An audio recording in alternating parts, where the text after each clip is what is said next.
नमस्कार, आज तक पर आपका बहुत बहुत स्वागत है। रूसी राष्ट्रपति व्लादिमीर पहुंच रहे हैं दिल्ली और मैं उससे पहले पहुंच गई हूं मॉस्को, और मॉस्को के ही रेड स्क्वायर से आप हमारी ये विशेष पेशकश देख रहे हैं जहां पर इतिहास हर ईंट में जैसे मौजूद हो। यहां पर है क्रेमलिन, यही है वो जगह जहां से रूस की सरकार चलाते हैं व्लादिमीर पुतिन, और ये उनका घर है जो पीला वाला हिस्सा आप देख रहे हैं। इतिहास ने इस रेड स्क्वायर पर न जानी कितनी करवटें ली हैं। यहीं पर सेंट बासिल का ये चर्च है जहां पर हजारों लोग पहुंच रहे हैं, तस्वीरें लेते हैं। यह ऐतिहासिक जगह है। न जाने कितने रूसी राष्ट्रपतियों को यहां पर सत्ता में आते हुए, सत्ता से बाहर जाते हुए, गोर्बाचेव के ग्लासनोस्ट से पेरेस्ट्रोइका को देखते हुए, येल्सिन के शासन को देखते हुए, व्लादिमीर पुतिन जो कि पिछले 1/4 ऑफ अ सेंचुरी यानी 1/4 सदी से रूस के राष्ट्रपति बने हुए हैं। अब देखिए, आज हम यहाँ पर इसलिए पहुंचे हैं क्योंकि रूसी राष्ट्रपति व्लादिमीर पुतिन का ये भारत दौरा कई मायनों में बहुत अहम है। इम्तिहान, वो इम्तिहान जो दोस्ती लेती है। भारत और रूस का ये रिश्ता, ये बॉन्ड कई दशकों का है, 70 साल पुराना है। लेकिन इसी के साथ आपको ये भी समझना होगा कि न जाने कितने इम्तिहान आए और उन इम्तिहानों की लिस्ट ही खत्म नहीं होती। और खास तौर पर रूस यूक्रेन की जंग के बाद जब अमेरिका ने एक के बाद एक सैंक्शंस लगा दिए रूस पर, और पश्चिमी देशों ने जिस तरह से रूस की अर्थव्यवस्था की घेराबंदी की, नैतिक रूप से, राजनयिक रूप से अलग थलग किया, और दूसरी तरफ भारत जिस पर यह आरोप लगा दिया ट्रंप सरकार ने कि आप कच्चा तेल खरीद कर आप रूस और यूक्रेन के इस युद्ध को आप फंड कर रहे हैं, और उसके बाद से जबरदस्त टैरिफ्स भारत पर लगा दिए। लेकिन कहते हैं कुछ दोस्तियां ऐसी होती हैं जो टूटने के लिए बनी ही नहीं होती, और शायद इसीलिए भारत और रूस का ये रिश्ता अडिग है, मजबूत है और उसी दमखम के साथ आगे बढ़ रहा है। अगर 4 और 5 तारीख को रूसी राष्ट्रपति व्लादिमीर पुतिन नई दिल्ली पहुंच रहे हैं मॉस्को से, तो ये दोनों देशों के रिश्तों को और भी मजबूत करने की कड़ी में एक बहुत बड़ा अध्याय माना जा सकता है।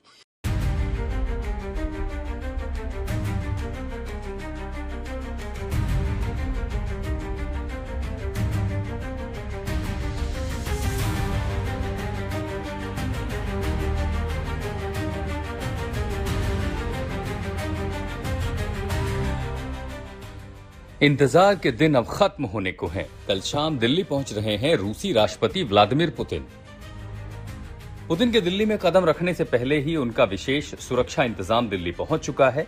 रूस के करीब 50 अफसर उन सभी जगहों की सुरक्षा ड्रिल कर रहे हैं जहां पुतिन का जाना या तो तय है या संभावित है।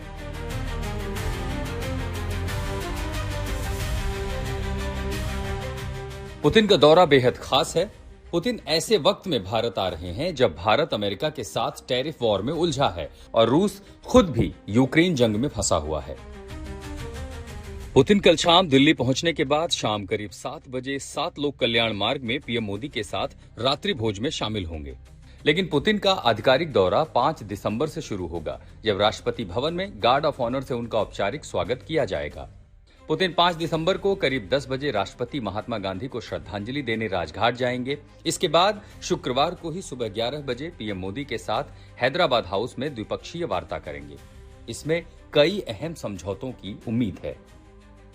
इस पैकेज में देखिए, बायलैटरल रिलेशन पे बात होगी, आर्मी पे बात होगी, पेट्रोल पे बात होगी, रशिया एक एग्रीकल्चर कंट्री है, एग्रीकल्चर पे बात होगी, टेक्नोलॉजी एक्सचेंज पे बात होगी, वर्क, हिंदुस्तान के लोग जो काम करने जाना चाहते हैं रशिया में, उनके वर्क परमिट पे ही बात होगी। हालांकि भारत आने से पहले पुतिन ने भारत को बड़ा तोहफा दिया है। रूस की संसद के निचले सदन ने भारत के साथ एक अहम समझौते रेलॉस यानी reciprocal exchange of logistic agreement को मंजूरी दे दी है। इसे सामरिक महत्व से बड़ा गेम चेंजर माना जा रहा है। इस समझौते से चीन, पाकिस्तान जैसे दुश्मनों की नींद उड़ जाएगी।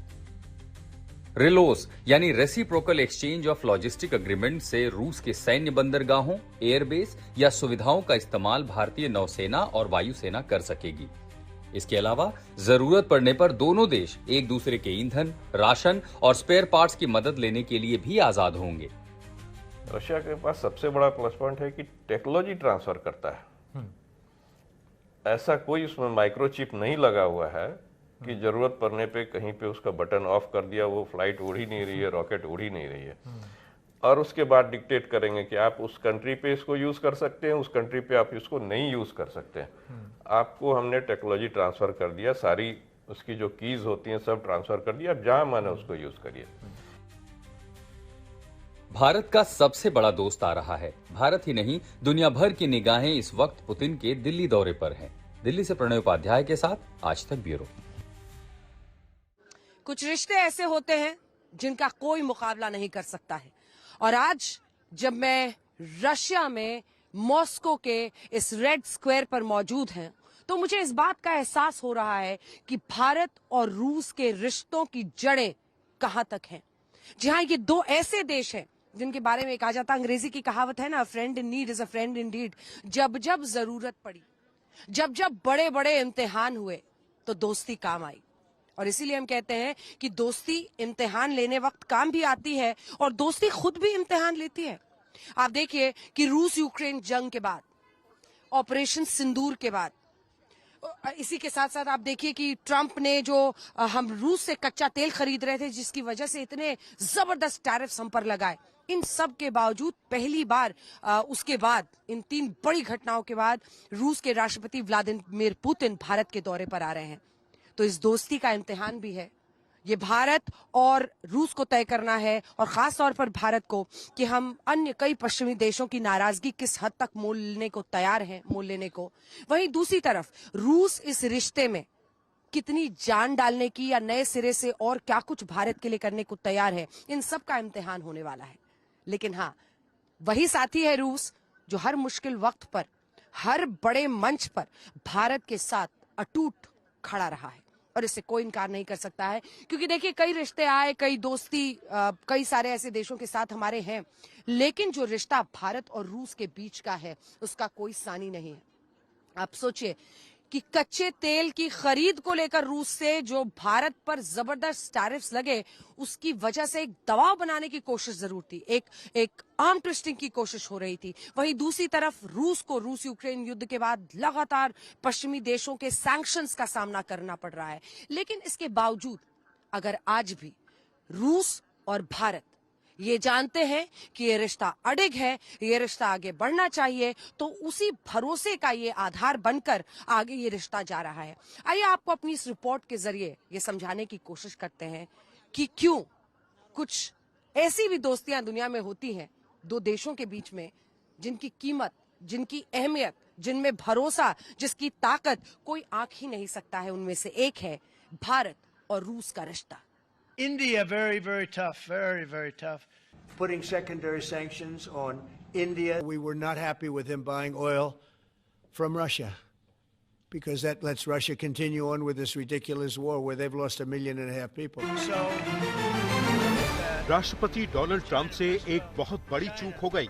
वो इस बात का अनुमान लगाने में गलत साबित हुए कि उनके दबाव में मोदी और पुतिन की दोस्ती खत्म हो जाएगी।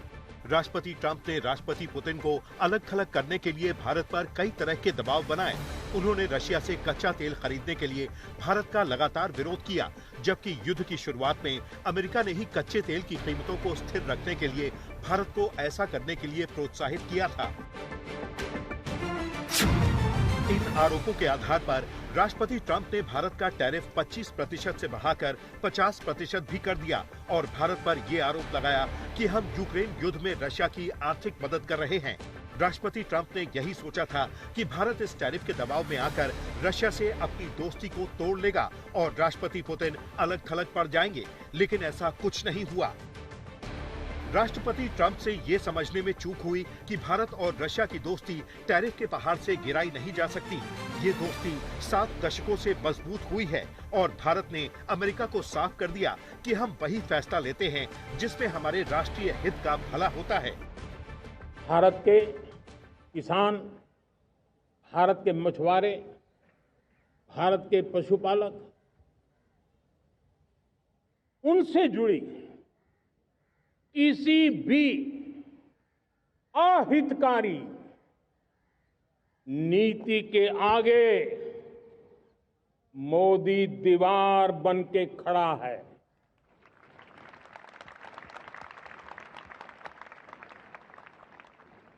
भारत अपने किसानों, अपने पशुपालकों, अपने मछुआरों के संबंध में कभी भी कोई समझौता नहीं स्वीकार करेगा। राष्ट्रपति ट्रंप इस दावे के साथ सत्ता में आए थे कि वो रशिया और यूक्रेन का युद्ध समाप्त करा देंगे, लेकिन अब तक वो ऐसा करने में नाकाम रहे हैं। इसके अलावा अमेरिका ने पश्चिमी देशों पर दबाव बनाकर रशिया पर जो प्रतिबंध लगवाए, उनका भी ज्यादा व्यापक असर नहीं है।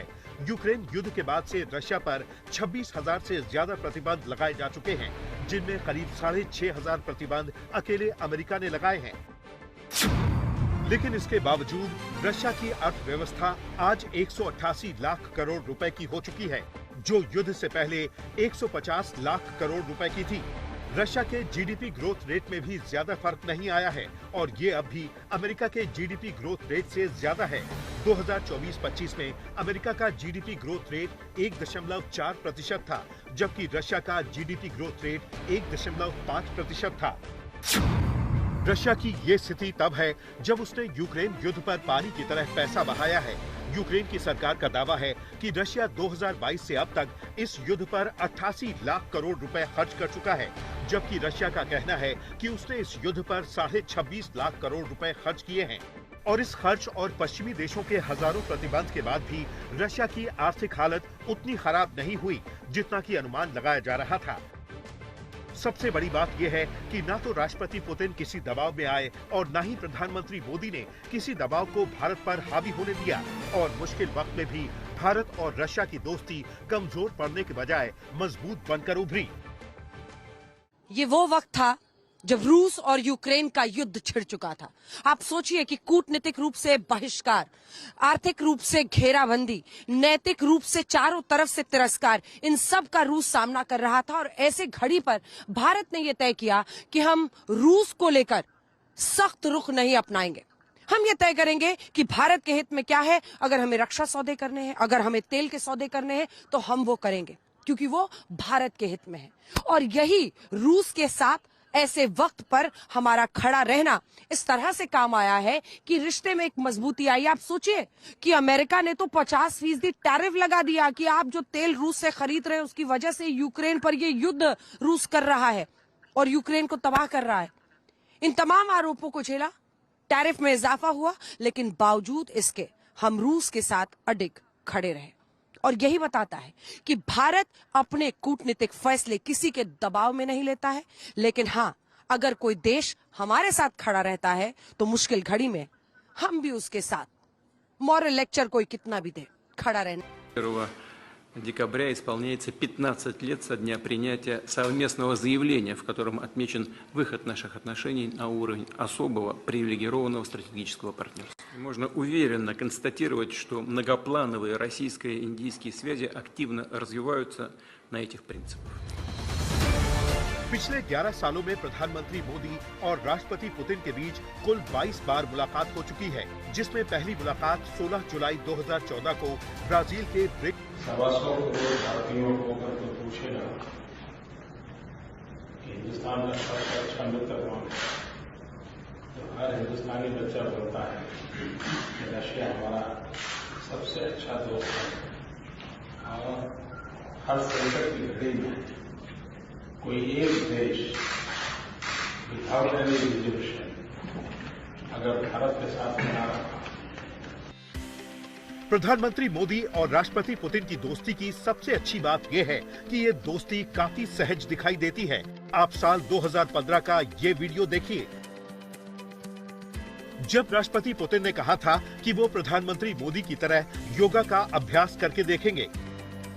ऐसे बहुत कम नेता हैं जिनसे मुलाकात करते हुए राष्ट्रपति पुतिन उन्हें गर्मजोशी से गले लगाते हैं, लेकिन प्रधानमंत्री मोदी के साथ उनका एक अलग बॉन्ड दिखाई देता है। और ये दोस्ती क्यों मानी जाती है और इसकी केमिस्ट्री को लेकर इतनी चर्चा क्यों होती है, उसे आप इन तस्वीरों से भी समझ पाएंगे।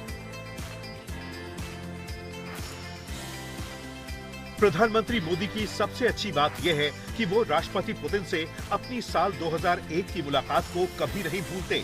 उस दौर में नरेंद्र मोदी गुजरात के नए नए मुख्यमंत्री बने थे और रशिया के दौरे पर उन्होंने राष्ट्रपति पुतिन से मुलाकात की थी और वो उनके पीछे खड़े थे। और आज आप समय का चक्र देखिए कि इन दोनों नेताओं की दोस्ती पूरी दुनिया में हेडलाइन बनी हुई है और भारत को राष्ट्रपति पुतिन के दौरे का बेसब्री से इंतजार है। आज तक ब्यूरो।